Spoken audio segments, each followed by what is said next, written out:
Boa noite, Felipe. Boa noite, Raíssa. Tudo bem com você? Tudo bem? Tá me ouvindo bem? Eu estou te ouvindo bem, sim. Você consegue me ouvir bem? Consigo te ouvir bem, sim. Então a gente vai dar Ah, bacana. isso aí, a gente vai dar início agora a mais uma live, né? O tema de hoje é a independência do Brasil e eu convidei o Felipe Barbosa, que é professor aqui em Igarapé, não é mesmo? Sim, sim. Tem 14 anos que eu leciono aqui na cidade. Só para a gente começar as apresentações, em quais escolas você deu aula? Ah, sim. Bom, eu iniciei em 2006 na José Amâncio dos Santos, né, que é no Resplendor. Depois eu fui para o Santa Quiara, por lá eu fiquei 10 anos, né? Sim? Saí do Santa Quiara e voltei para José Amâncio, lecionei na Geraldo Eugênia, lá em São Joaquim de Bicas. E esse ano eu estou lecionando na Joaquim José Pereira, que é a Escola da Roseira, né? E na APAI, daqui de Igarapé. Ai, que legal você dar aula na PAI também. Tendo aula de ciências humanas lá. Nossa, maravilha. Muito bacana, Imagino. é muito E prazeroso. você já trabalhou em outras cidades além de Igarapé ou só aqui mesmo? Não, eu lecionei durante um período em Belo Horizonte na Escola Polimig, Sim, uma escola técnica, né? Pra coisas de computador, manutenção de aeronaves, logo no início, mas eu ainda era estudante, né? Aí eu formei e resolvi vir para cá. Formei no final de 2005 uhum, e no início de 2006 eu resolvi mudar para Igarapé em definitivo, né? Já que eu tenho meu pai, meus irmãos são daqui e eu frequento essa cidade desde 1991, Nossa, né? Quando meu pai eu nem era tem muito nascida. tempo. Mas eu desde Nossa, é muito 1991, tempo. sim, muito tempo. Aí eu morava em Belo Horizonte, só que eu sempre vinha para cá nos finais de semana, ficar Sim, com meu pai, né? Os meus amigos aqui também. E 2006, no início de 2006, resolvi mudar em definitivo para cá. entendi. E aqui estou estabilizado, tem 14 Sim, anos. sim. Vou dar uma boa noite aqui para Brenda Sueleno. Boa noite. Brenda, sua amiga de coração, obrigado, Brenda, por participar aqui Isso, conosco. É isso. um prazer ter você. Então, o tema da live é o Dia da Independência, que é comemorado hoje, né, no dia 7 de setembro. E a gente vai falar, assim, como se deu, né, o dia 7 de setembro, porque todo mundo sabe que ele não foi conquistado em apenas um dia, né? Não, não, não. Tem todo um processo histórico por trás, né? Exatamente. Então, Bom, para dar início, né, a primeira pergunta, como se aconteceu o dia 7 de setembro? O que aconteceu no dia 7 de setembro?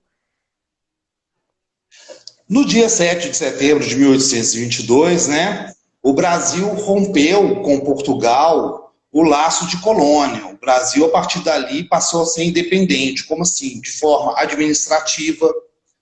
O Brasil tomava decisões por si e não precisava mais de Portugal tomar suas decisões. As decisões econômicas, as decisões administrativas, né?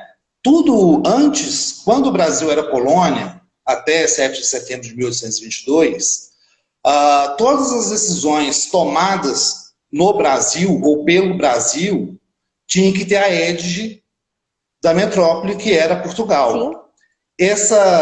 Isso se rompeu nesse dia, mas não se rompeu tudo de uma vez. Demorou anos para que todo o processo de independência do Brasil se concretizasse, como também foi alguns anos, né, antes da independência, para que esse processo de independência também se concretizasse.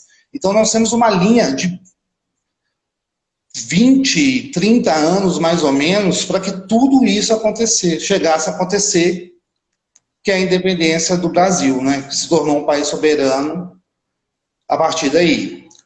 Tudo começou mais ou menos assim, Raíssa. Depois da Revolução Francesa, né, e a Contra-Revolução e tudo, uhum, Napoleão tomou o poder na França e começou uma política expansiva na Europa. Só que a França de Napoleão tinha como principal inimigo, vamos dizer assim, a Inglaterra. E o Napoleão Bonaparte, ele decretou o bloqueio continental ao Reino Unido. Uhum. Ele não permitia que outros países da Europa fizessem comércio com a Inglaterra. Isso chama-se bloqueio continental. Portugal era o principal aliado de Portugal à época era a Inglaterra. Então, para o rei Dom João VI, o rei de Portugal, para ele ficava difícil não aderir ao embargo comercial ao Reino Unido, né, por Napoleão, ou ele tinha a oportunidade de fazer o quê? Fugir para o Brasil. Uhum. Quando as tropas disse que não, eu não posso romper laços comerciais com os ingleses, as tropas napoleônicas invadiram aquela parte da Península Ibérica. Aí ele, com a corte portuguesa, a família real, a corte portuguesa, né, com a proteção da Inglaterra, o rei de Portugal, Dom João VI, veio para o Brasil. Isso foi no ano de 1808. Essa aqui é a principal, a vinda da família real para o Brasil, né? Que você está falando agora. Sim. Sim, a vinda da família real, né? A família real portuguesa veio para o Brasil com medo da invasão das tropas napoleônicas, por causa que Napoleão bloqueou o Reino Unido, né, a Inglaterra, para comércio, e o principal aliado dos portugueses eram os ingleses. Entendi. Então, para não romper, né, com a Inglaterra, a corte portuguesa veio para o Brasil. Uhum. E a partir daqui começou, né, até um determinado tempo, a administrar daqui do Brasil Portugal, coisa que era difícil, mas também começou os primeiros passos da independência do Brasil, porque ao chegar aqui junto com a corte portuguesa, o rei Dom João VI, né, o rei de Portugal, que veio para o Brasil, ele abriu os portos brasileiros às nações amigas. Era interesse da Inglaterra fazer comércio diretamente com o Brasil. Por quê? Um pouco antes de todo esse processo, no século XVIII, a Inglaterra ocorreu a Revolução Industrial. Sim. Então, com a industrialização da Inglaterra, a Inglaterra tinha que escoar produtos para o mundo inteiro, vender, né? E o Brasil era um mercado consumidor atraente para os ingleses na época. A população não era muito grande, a população era escrava, mas tinha uma elite aqui em certas partes do Brasil, né, como no Nordeste, aqui na região Sudeste, né, que atraiu os ingleses, vendeu seus produtos industrializados para as colônias portuguesas. E o Brasil era a maior colônia, a mais rica colônia portuguesa. Uhum. Então, ao chegar aqui, o que Dom João fez? Ele abriu os portos do Brasil para a Inglaterra e seus aliados. Então, ao invés dos ingleses terem que comerciar com os portugueses em Portugal para trazer seus produtos para o Brasil, já vinha direto da Inglaterra para o Brasil, né? Entendi. E isso foi o princípio da autonomia brasileira em relação à independência. Porque, a partir daqui, o governo português deu uma liberdade de comércio ao Brasil que até então era subjugada por Portugal. Parece que até teve um tempo que o porto do Rio de Janeiro, ele era o porto português, né? Ele não existia o Brasil, existia só Portugal, só uma extensão de Portugal. O porto do Rio é muito importante, né? Quando achou-se, né, o ouro aqui e começou o período de extração aurífera, né? Como Minas Gerais e Goiás eram as regiões que mais abundantemente tinham, né, as pedras preciosas que eles tanto procuravam ao colonizar aqui, né? Desculpa. Sem problema. Rio de Janeiro se tornou o local mais próximo das Minas Gerais para o escoamento do ouro e do diamante aqui encontrado, né, nas nossas terras. Tanto é que o Rio de Janeiro se tornou a capital do Brasil, né? Sim. com a extração aurífera, antes era Salvador, né? Porque nós tínhamos a produção de açúcar lá, que moveu a economia aqui no Brasil, né? Durante um século, mas todo o lucro também ia para Portugal, né? Sim, sim. Então, a partir do momento que abriu esses portos, né? Todos nós, o Brasil, a Inglaterra, ou países aliados ao Reino Unido, tinha esse comércio. Entendi. Você ia perguntar Vou algo? só dar uma boa noite aqui para todo mundo que está assistindo a gente, inclusive o Stan e a Lili. Boa noite, gente. Obrigada por estar assistindo a gente. Só dando sequência, né, ao assunto que a gente estava prosseguindo aqui. E qual que é a principal importância desse desligamento entre Portugal e Brasil? O Brasil começou a ter certa autonomia política, né? As decisões partiam dos políticos brasileiros, econômicas, né? Partia da elite do Brasil, né? Administrativas a partir do Estado brasileiro. Mas o que aconteceu?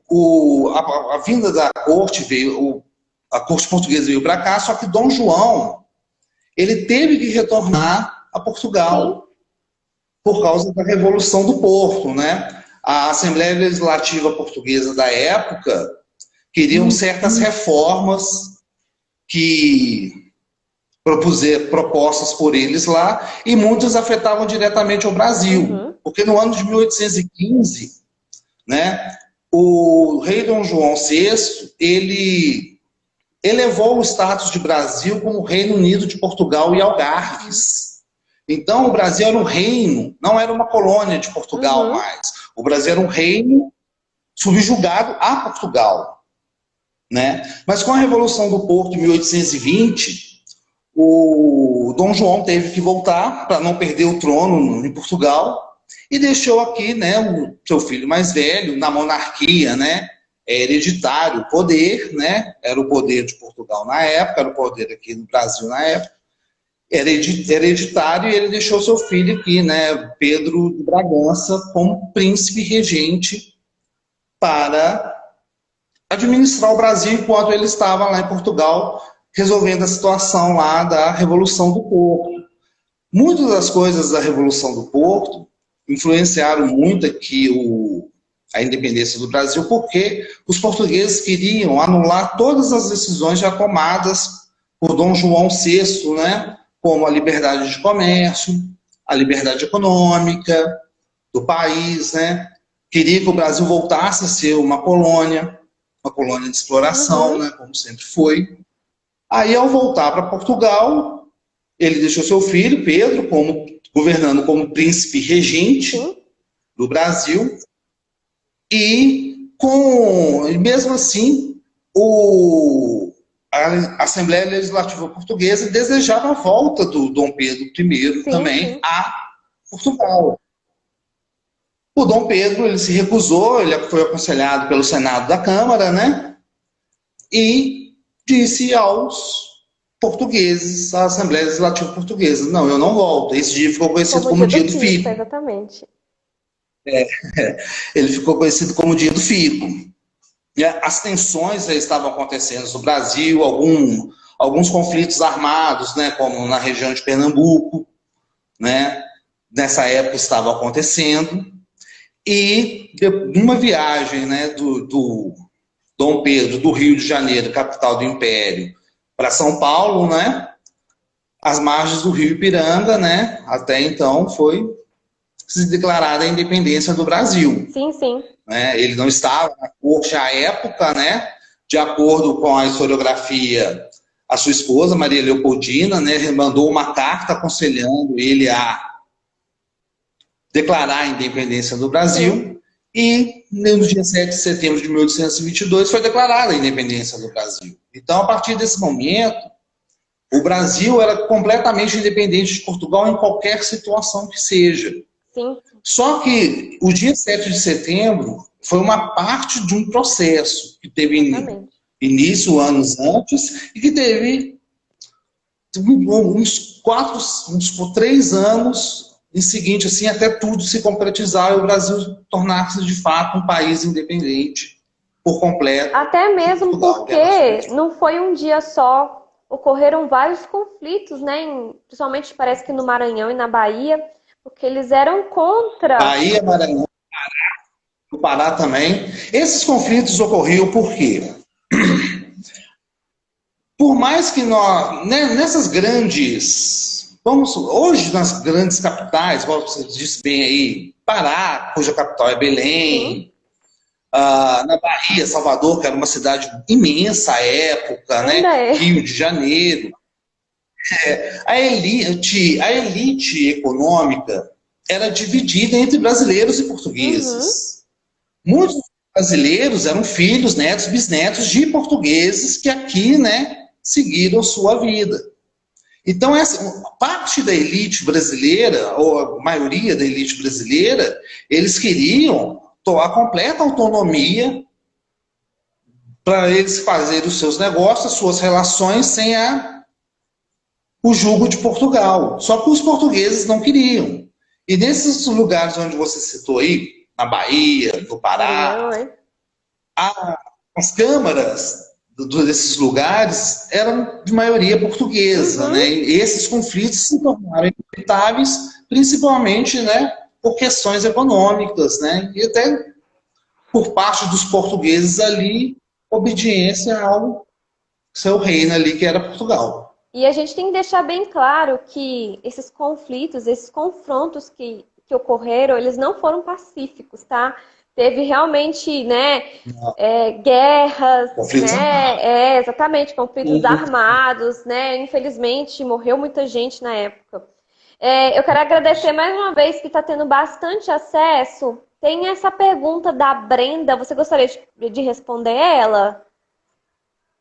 Claro, qual é a pergunta? Na sua opinião, o que o Brasil perdeu com o Dia da Independência diante do cenário político que lidamos hoje? Que o Brasil perdeu com o dia da independência? Olha, se a gente parar para pensar, esse fato ocorreu há 198 anos atrás, né?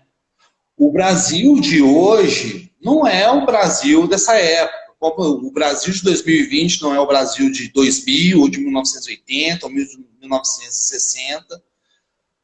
Esse processo que o Brasil vive hoje, né? Ele não tem, pelo menos no meu modo de ver, Uhum, não intercala junto com a independência à época. sim, O que eu vejo hoje, o grande problema hoje do Brasil de 2020 é a dependência que está tendo de um outro país, né, que é os Estados Unidos. com certeza. Mas aí a relação entre a época e hoje, eu não vejo como assimilar, porque seria até meio anacrônico, né, Uhum, pensar dessa forma. com certeza. Então, acho que hoje o processo de dependência do Brasil, não de independência, mas de Uhum. dependência, se deve a outros fatores, né, principalmente comerciais, aos Estados Unidos, que infelizmente, né, detém uma certa Vamos mudar um hegemonia na pouquinho de nossa. assunto agora. Antigamente, né, eu nem vou saber a data exata. Era ser comemorado o Dia da Independência no dia 12 de outubro, que era o aniversário de Dom Pedro I. E aí eles desvincularam essa data. Quando ele Brasil. Eu não consegui escutar direito o que você falou. No dia 12 de outubro, foi o dia que o Dom Pedro foi coroado imperador do Ah, Brasil sim. pelo bispo do Rio de Janeiro. Aí ele se torna Dom Pedro I. Entendi. Se comemorava isso antigamente, sim. Mas na legislação do Brasil, um padre da Aliança Católica, acho que se eu não me engano, na época do governo de Getúlio Vargas, Sim. ele decretou o 7 de setembro como o Dia da Pátria. Ah, tem a Semana da Pátria, né? Inclusive, que ela se deu início agora. Ficou mudo agora, só um minutinho. Está me Agora ouvindo? sim. Na verdade, a gente Então, está comemorando a Semana da Pátria, né? Que se deu início agora no dia 1º de setembro e está sendo finalizada hoje, né? No dia que é comemorado o Dia da Independência do Brasil. Estou certa? sim, sim, sim, sim. Mas aí o 12 de outubro já não tem o tanto significado, né, como com a coroação de Dom Pedro I, imperador do Brasil, né, mesmo porque hoje o Brasil não é mais uma monarquia, o Brasil é uma república, né? Então, o Dia da Pátria, de acordo com a legislação brasileira, é o dia 7 de setembro, né, é o dia que o Dom Pedro decretou a independência do Brasil. Sim, sim. É, Ficou tudo lá. você acha que a miscigenação, né, que essa mistura brasileira que existe aqui, não só de trazer o português para cá, mas também, né, foram trazidos escravos, né, da África, quando teve a Segunda Guerra Mundial, teve muita migração para cá, da Itália, da França, né? Você acha que essa miscigenação, apesar que a gente está falando muito depois, né, ela ajudou no processo de independência? Bom, No caso, se você na parar para época, pensar, né? Porque né? tinha mais portugueses Sim, sim. brasileiros, né? Se você parar para pensar, se a gente pegar todo desde o início, o Brasil era composto por índios, né? Vieram os portugueses, começou uma miscigenação, veio os escravos africanos e começou uma miscigenação. Exatamente. A questão da miscigenação é o seguinte: o Brasil sempre foi dominado, principalmente naquela época, né, por uma elite branca portuguesa. Depois se tornou uma elite branca portuguesa brasileira. À época, né, a mão de obra ainda era escrava. O Brasil se tornou independente, mas o processo do Brasil em si não mudou. O Brasil ainda tinha mão de obra escrava, né? Boa parte dos indígenas, né, já tinham sido dizimados. Sim. Então, fez essa... Por mais que tenha participação aí nas guerras que houve entre as tropas brasileiras e as tropas portuguesas, de muitos negros, né, que acreditavam que poderiam ser, entrando para o exército, poderiam ser libertos como escravos, né? Eles foram para esses conflitos, sim, mas o Brasil, como eu disse, sempre foi dominado por uma elite branca. Então, o processo de miscigenação, ele ocorre para as classes menos favorecidas. Quem pensou, quem decidiu, aqueles que detinham poder econômico, né, o latifundiário, dos donos de grandes terras e tudo, eram de elite branca, não tinham os negros ainda como... Os negros participaram dos conflitos, né? Mas a independência do Brasil para o povo negro da época não resolveu de nada. O Brasil continuou sendo um país escravocrata, Sim, né? sim. De 1800, a escravidão foi findada em 1888, né? Então foram ainda 66 anos de mão de obra escrava no Brasil. Então, acredito que só a elite branca mesmo, brasileira, participou de todo o processo. Os conflitos, com certeza, houve A boa participação, parte né, dos escravos. Então, pode-se dizer Sim. que a independência do Brasil é uma iniciativa da elite? É uma iniciativa da elite. É uma iniciativa da elite. O Brasil sempre foi, desde sua... Quando os portugueses chegaram aqui em 1500 e começaram a colonizar aqui em 1530, né, os que vinham para cá para administrar, igual as capitanias hereditárias, que foi a primeira forma de administração do Brasil. O Brasil foi dividido ali no litoral nordeste até uma parte do sudeste em 14 capitanias, nas quais só 2 prosperaram, que foi de Pernambuco e São Vicente. Quem governavam essas capitanias? A grande elite portuguesa. Uhum. Né? Eles vinham, não deu certo, passou para o governo geral, né? A forma de administrar o Brasil à época, no século XVII, ou membros da elite portuguesa. Então o Brasil sempre foi governado pela elite. Só que essa elite portuguesa do Brasil, ela começou a ter filhos, netos, bisnetos, que eram a elite de suas determinadas épocas, mas era uma elite branca, né? Uma elite de descendência portuguesa, Sim. além dos próprios portugueses, né? A própria elite portuguesa que muitos vinham para cá querendo negócios, né? A extração aurífera trouxe muito, que foi, se você parar para pensar, a decadência do ouro foi 40, 50 anos antes do processo de independência Sim, do Brasil. verdade. Né? Então, muitos ali que naquela época portugueses que enriqueceram, por aqui ficaram. Sim, sim. Por aqui, né, tiveram sua vida e começaram a ter seus filhos e sempre dominado pela elite branca. Ou portuguesa ou de descendência portuguesa, né? Sim, sim.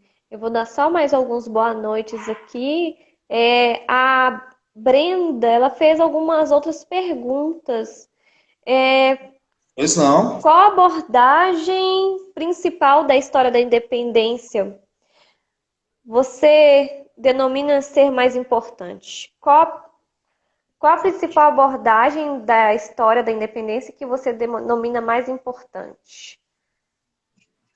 Olha, a importância é administrativa, né, econômica e política. O Brasil, a partir dali, passou a tomar as decisões por si e não mais precisava de passar por Portugal, pela Assembleia Legislativa Portuguesa, para tomar decisões dentro do território. O Brasil, a partir dali, se tornou autônomo nesse sentido, né, administrativo, econômico e político, e acho que a importância fica aí mesmo, porque a partir dali o Brasil se colocou como Estado e não como mais uma colônia de um reino. Era uma nação, era um Estado. Né? Sim, sim. Aí continua. E. Sim, pois não. Ela está falando assim, ela continua aqui a pergunta. E como nós, a sociedade, podemos esquecer, não podemos esquecer dessa história? Como que ela está presente, né, na sociedade? Como que essa história está presente? Bom, está presente porque é uma data cívica, né? Se você parar para pensar bem, o Brasil tem 3 datas cívicas importantes, que é o 21 de abril, né? Que é o Dia da Inconfidência Mineira, que foi uma tentativa de rompimento de laço com Portugal. O 7 de setembro, que foi a independência do país a Portugal. E a proclamação da República no dia 15 de novembro, na qual o Brasil deixou de ser uma monarquia, né? E passou a ser uma república, ou seja, o significado de república quer dizer do povo. Por mais que a proclamação da República não foi feita pelo povo e nem para o povo, e sim pelos militares da época, né? Hoje, o conceito de república ele é aplicado, né, em todo o território nacional. Então, a partir daí, hoje nós temos, graças à República, nós temos certos direitos, certos deveres, né? Nós podemos participar ativamente da vida pública, né? Sim, sim. Ou da nossa cidade, do nosso estado, do nosso país. Então, essas 3 datas, né, cívicas brasileiras, elas devem ser lembradas sempre para que tenhamos na memória do Brasil inteiro, do povo em geral, né, o quanto nós sofremos durante séculos, né, para chegar à nação que nós somos hoje. Sim, sim. Né? E ali, a partir de todo esse processo histórico que nós tivemos, desde 1500 até hoje, nós possamos evoluir, né? Como Estado, como nação, como povo, né? Como brasileiro mesmo. Sim, sim. Eu vou responder mais essa pergunta aqui da Brenda, mas ela fez para mim. Né? Como atuante do cenário político, quais valores um representante legislativo deve levar de objetivos na carreira que sejam equiparados à luta pela independência?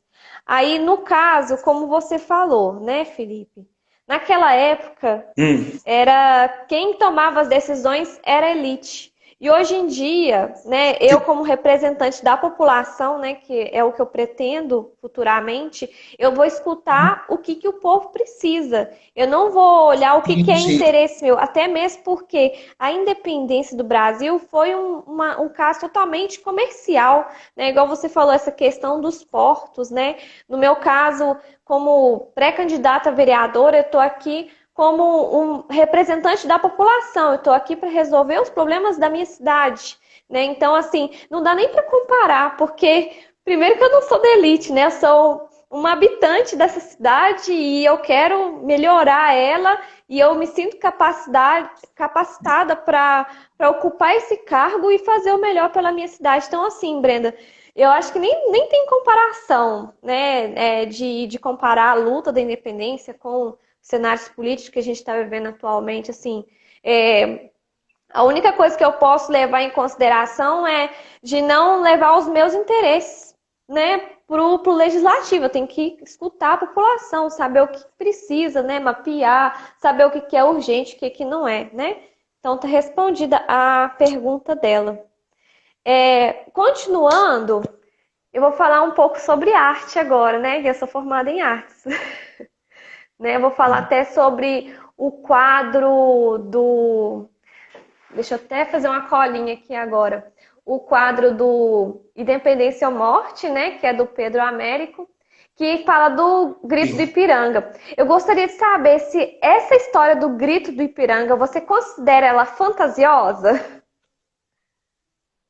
Olha, ela pode ser sim uma fábula, né? Porque as margens do Rio Sim, Ipiranga e seu cavalo branco, ele ergue a espada e grita independência ou morte, é meio fabuloso sim, isso, né? Nós temos que entender uma coisa, Raíssa. A história é escrita pelos vencedores. sim, A história era escrita pela elite, sim. né? Então, eu não sei, ninguém pode, só que os que estavam com ele lá podem afirmar o que realmente aconteceu, mas tem que dar uma fábula, Sim. tem que ser fabuloso, É, um processo constante, né? Que foi para a história do Brasil, que foi sua independência, e assim, no né? Se você vai... quadro, eu até postei esse quadro hoje porque eu achei muito interessante, assim, Dom Pedro I tá todo bem vestido, bem trajado, né? E, né, Sim, tem sim, com todos seu aqueles forma de cavalos, gado, assim, aquela movimentação. E tem uma outra coisa, né? O quadro ele foi feito praticamente 50 anos, 60 anos depois do ocorrido, né? depois, Então, sim, sim. então assim, é fantasioso, né? Como também tem uma história fantasiosa, eu não sei, que nesse dia, Dom Pedro ficou tão nervoso com a decisão que ele tinha de Sim, tomar e proclamar a independência do Brasil, que ele teve um desconforto intestinal e teve que correr para o Rio Ipiranga para poder ficar mais tranquilo. Tem essa versão, sim, sabe? Mas também eu acho que é outra fábula, outra coisa, mas essa fábula é importante. A criação de mitos nacionais é importante. sim, Se você parar para pensar bem, se a gente pegar e voltar um pouquinho antes, na Inconfidência Mineira, nós temos o mito de Tiradentes, né, Joaquim José, né, que como mártir da Inconfidência, né, e tem a sua frase, se 10 vidas eu tivesse, 10 vidas eu daria. sim, Tudo isso está nos livros. Eu, quando criança, eu estudava isso, sim, né? Só que hoje, a visão de história é um pouco mais diferente, ela é mais crítica. Hoje, por exemplo, o mito Tiradentes, verdade. Tiradentes é ensinado nas escolas, mas não o mito Tiradentes. A gente tem que passa para os nossos alunos que o Tiradentes ele era uma parte de uma elite mineira da época, só que de toda a elite ele era o menos elite. Uhum, Ele foi entregue ali para a coroa portuguesa para ser morto. sim, sim, Né? Isso tem um significado, tanto nacionalmente quanto para nós aqui mineiros. Mas o processo da Inconfidência, o Tiradentes não. O Tiradentes, dentro daquela elite, ele era um baixa elite. Alguém tinha que ser entregue para a coroa, foi ele. Então ele não é o mito, mas isso nos foi ensinado como é a questão de Dom Pedro I também, né? Cria-se a fábula que ele, imponente em seu cavalo, às margens do rio Piranga, Nossa. decretou a independência do Brasil. Só que ele ali estava toda uma comitiva, né? Ele tomou uma decisão muito séria para a época, né? Ele rompeu. A gente tem que lembrar também que o rei de Portugal, na época, ainda era o pai dele, Verdade. era o Dom João VI. E ele tomou uma atitude que mudou radicalmente. Então, para ele, deve ter sido bem complicado, assim, né? Deve ficar bem nervoso, ao invés de ser esse herói, esse mito que criaram em cima dele. Agora, vamos falar um pouquinho sobre o pós-independência, né? Porque é assim, né? Naquela época, tudo era mais difícil, a informação chegava mais devagar, né? Mandava-se Demorava mandava-se uma defender. carta, aí 2 meses depois, a pessoa lia e mandava resposta em mais 2 meses. O que ocorreu depois da independência? Como viu, ocorreram vários conflitos de interesses, né, entre a elite portuguesa e a elite brasileira aqui no Brasil, né? Portugal, para você ter uma ideia, só foi reconhecer a independência do Brasil em 1825, 3 anos depois da independência do Brasil. Nesse período de 1822 até o reconhecimento de Portugal como o Brasil um país independente deles, ocorreram vários conflitos, né? Principalmente em 1823, como você bem disse aí, no Pará, na Bahia, né? De alguns lugares que não, algumas regiões que não aceitavam essa independência do Brasil. Mas aí o Brasil, em 1825, se tornou um país por completo independente de Portugal e a partir dali passou a tomar as decisões por si. A independência do Brasil também se deve ao fato que vários países vizinhos ao Brasil também estavam se tornando independentes naquela época. O Equador, o Peru, a Argentina, o Chile, o Uruguai, o atual território uruguaio hoje pertencia ao Brasil à época, que era a província cisplatina. Sim, a província cisplatina se rebelou contra o governo, né, monárquico do Dom Pedro I, porque ele também queria a independência do Brasil naquela época. Só que isso foi acontecendo depois. Entendi. E parece que o Brasil teve que pagar uma dívida para Portugal por causa dessa independência? Sim. E pagou para a Inglaterra também, tá? Pela mediação entre o Brasil e Portugal. O Brasil pagou uma generosa quantidade de dinheiro para Portugal e para a Inglaterra para se tornar independente. Como? Diz assim que Pois não, pode falar. Não, pode falar. Você falou dizem, só para finalizar? Não, dizem que foi uma quantia exorbitante, tanto para Portugal, tanto para Inglaterra, para que o processo de independência se concretizasse por completo e o Brasil se tornasse um país independente de tudo. A abertura das Nações Amigas, ela aconteceu depois do processo de independência, correto? Não, foi antes. E como que foi essa abertura antes do processo de independência? Foi o que eu disse antes. Quando os ingleses trouxeram a família real para o Brasil, né, o primeiro decreto de Dom João VI foi abrir os portos às nações amigas de Portugal. A Inglaterra era o principal aliado dos portugueses. A Inglaterra escoltou a família real portuguesa até os portos brasileiros, né? Então, essa medida foi a primeira medida que dava início à independência do Brasil e à ruptura do Pacto Colonial entre Brasil e Portugal. Entendi. Por mais que ainda não seja independente, o Brasil já tinha a independência de comercializar com a Inglaterra e as nações amigas, sem o jugo de Portugal. Entendi. Agora a gente vai voltar um pouquinho mais antes da história. Eu gostaria de saber, de você como professor, você acha que o termo descobrimento do Brasil, ele é correto de ser usado, já que já existia a população indígena aqui? Essa é uma questão bastante Sim, discutível. sim. O termo descobrimento, né? Porque até então, o mundo até então, não essa parte, América, não era conhecida. Sim, não Não era existia. conhecida como mundo, Terra né? Não plana. existia como mundo né? Na visão dos Sim, europeus. Os europeus já conheciam ali, né? A África, a Ásia, o Extremo Oriente com a China, mas essa região para o lado de cá do Atlântico e para eles de lá do Pacífico, né? Não era conhecida. Realmente, o Brasil já era né? Já tinha todo o seu território e tudo, mas essa questão entre descobrimento ou que quer que seja, eu acho que ela não é muito válida, porque o Brasil não era conhecido. A América não era conhecida. Se você pegar as cartas de Pero Vaz de Caminha, desculpa, as cartas de Cristóvão Colombo, sim. ele relatando, o diário dele, ele relatando quando ele queria chegar às Índias por outro caminho, ele acredita, quando ele chegou aqui no continente americano, 8 anos antes, né, dos portugueses chegarem aqui ao Brasil, ele estava nas Índias. Ele acredita.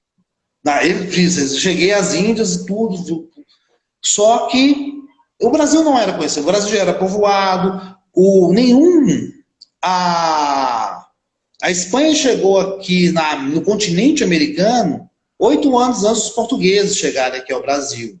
E essa região não era conhecida no mundo como o mundo do mundo da Sim, época.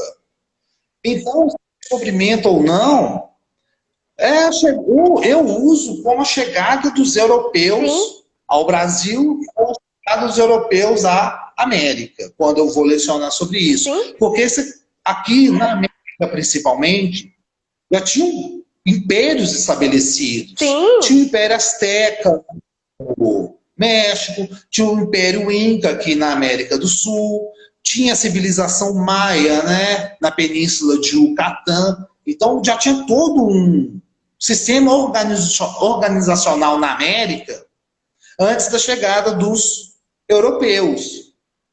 Aqui no Brasil, em específico, né, o Brasil não era um país tribal, não era um país imperialista como eram os impérios Azteca e Inca, sim. né? O Brasil tinha suas regiões ali, né, os seus povos ali e tudo, mas quando eles chegaram aqui, eles deram um descobrimento, mas por mim, eu uso como a chegada dos europeus ou a chegada dos portugueses à América ou ao Brasil. Sim, sim. Agora só, até mesmo para a gente finalizar, eu vou responder aqui a pergunta da Brenda. Ela pergunta, né? Eu acredito que ainda existem resquícios da atuação da elite branca na administração do país. Educação, cultura e governo estão comprometidos por ela. Você concorda ou discorda? Eu completamente concordo, né? Isso acontece até aqui mesmo no município de Igarapé, né? Então, assim, em todo lugar, né? Essa questão da elite estar junto à política, isso sempre existiu, infelizmente, por enquanto sempre vai existir. O que acontece mesmo é que a população tem que se politizar mais, sabe? Entrar mais nas questões políticas da cidade, falar sobre política, não ter medo, né? De falar, de reclamar, de questionar, né? Isso tem que acabar, né? A população, principalmente a população mais pobre da cidade, ela tem que intervir mais no que ela precisa. Né? Tem vereadores. E cobrar, Oi? né? E cobrar dos seus representantes, né? Exatamente. Soluções para os problemas do povo em geral, né? Sim, tem vereadores que estão mais engajados, que vão nos bairros, né, que são mais pobres, são mais humildes, conversa e leva essas questões para a Câmara, né, que é o mais importante, né, para conseguir melhorar os bairros, segurança, educação, cultura. Então, assim, sempre vai existir a elite no governo, infelizmente, né, mas o que falta é a população realmente ser mais atuante, né? Cobrar dos seus vereadores, né? Dos seus secretários, dos funcionários, principalmente dos funcionários também, porque funcionário público, o próprio nome já fala, público, é um representante da população também, gente. Então, assim, se você foi mal atendido no sistema, sei lá, seja na UPA, na escola, né, até mesmo na prefeitura, faça uma reclamação, é um direito seu ser bem atendido, porque você está pagando por aquele serviço, entendeu? Então, assim, acho que falta isso, né, a população intervir mais. Né? Então, pode falar? Não, você disse tudo, Raíssa. A população deve sim se politizar, né? Eu falo muito com os meus alunos que política é uma ciência humana, a principal ciência humana que nós temos, que política. Muitas pessoas acham que é governo, povo. Não, política são relações. Exatamente. Né? E essas relações, nós elegemos quem nos represente e nós temos que ser sim representados. Com certeza. Porque não adianta, né? Você disse aí, realmente é uma verdade. Parte da elite ainda governa cidades, estados, países, né?